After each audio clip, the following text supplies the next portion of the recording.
tax levied by the central government and the state governments. केंद्रीय सरकार द्वारा लगाए जाने वाले कर। केंद्रीय सरकार ने संघ सूची में उल्लिखित विभिन्न करों में से निम्नलिखित प्रत्यक्ष एवं अप्रत्यक्ष कर लगाए हैं। पहला प्रत्यक्ष कर, इसमें शामिल है कृषि आय को छोड़कर अन्य आय पर कर। दूसरा निगम कर। तीसरा संपत्तियों के पूंजीगत मूल्य पर धन कर। तो 3 प्रकार के प्रत्यक्ष कर सेंट्रल गवर्नमेंट द्वारा लगाए गए हैं।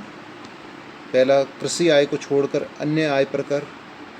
दूसरा निगम कर। तीसरा संपत्तियों के पूंजीगत मूल्य पर धन कर। अब देखते हैं सेंट्रल गवर्नमेंट ने अप्रत्यक्ष कर कौन कौन से लगा रखे हैं। इसमें है सीमा शुल्क, सबसे पहला हो गया सीमा शुल्क। दूसरा है भारत में निर्मित अथवा उत्पादित तंबाकू तथा अन्य वस्तुओं पर उत्पादन शुल्क, लेकिन इसमें ये 2 कर शामिल नहीं होंगे। मानवीय उपभोग में काम आने वाली शराब।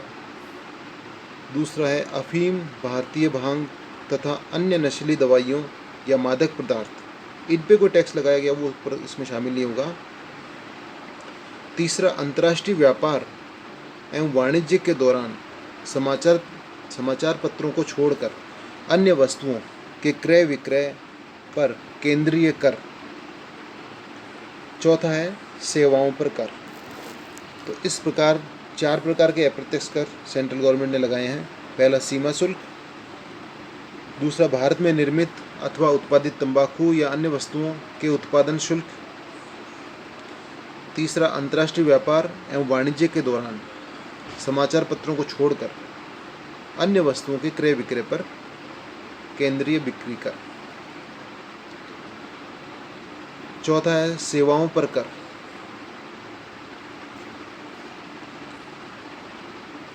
उपयुक्त प्रमुख कर तथा शुल्क की मदों के अलावा भी प्रथम सूची में अनेक मदें हैं जिनसे केंद्रीय सरकार राजस्व प्राप्त कर सकती है।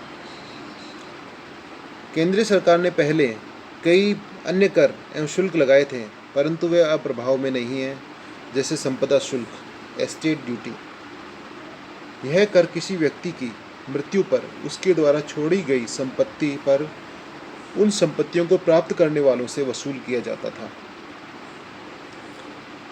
धन कर को भी वर्ष 2015-16 से समाप्त कर दिया गया है। अब नेक्स्ट है राज्य सरकारों द्वारा लगाए जाने वाले कर। राज्य सरकारें द्वितीय सूची अर्थात राज्य सूची में उल्लेखित विभिन्न प्रत्यक्ष एवं अप्रत्यक्ष करों को लगा सकती है। राज्य सरकार द्वारा प्रमुख रूप से जो कर लगाए गए हैं वो इस प्रकार हैं। पहला भू राजस्व अथवा माल गुजारी। दूसरा कृषि आय पर कर। तीसरा है भूमि एवं भवन कर। चौथा हो गया राज्य में निर्मित अथवा उत्पादित निम्नलिखित वस्तुओं पर उत्पाद शुल्क तथा भारत में अन्य किसी भी स्थान पर निर्मित अथवा उत्पादित ऐसी ही वस्तुओं पर अथवा नीची दर से संतुलनकारी शुल्क।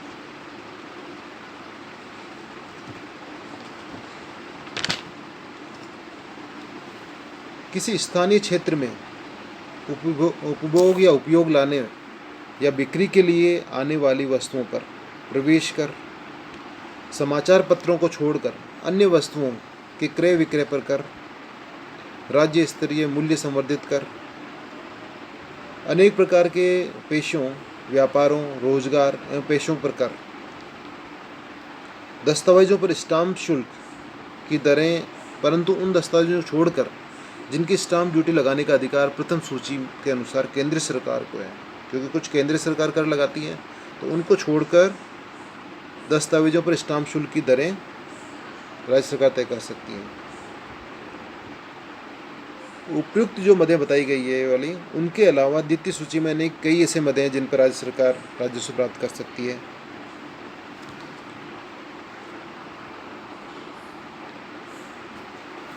अब ऐसा देखेंगे कि केंद्र सरकार अथवा राज्य सरकार दोनों को किन्हीं पर टैक्स लगाने का अधिकार है। वो उन पे टैक्स लगा के वसूल कर सकती है टैक्स। तो केंद्र अथवा राज्य सरकार दोनों को कर वसूली का अधिकार किन किन पर है? 2 सूचियों के अलावा एक तीसरी सूची के अंतर्गत दिए गए मामलों में केंद्र सरकार एवं राज्य सरकार दोनों को कानून बनाने का अधिकार है। तीसरी सूची में कर लगाने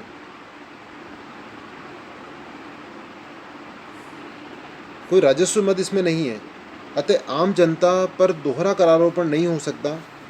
यदि किसी विषय पर केंद्र अथवा किसी राज्य सरकार दोनों द्वारा कानून बनाए जाएं तथा उसमें विरोधाभास हो तो उस परिस्थिति में केंद्रीय कानून ही मान्य होगा।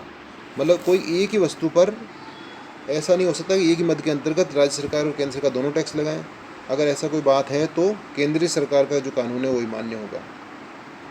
इसके अलावा केंद्र सरकार को प्रथम सूची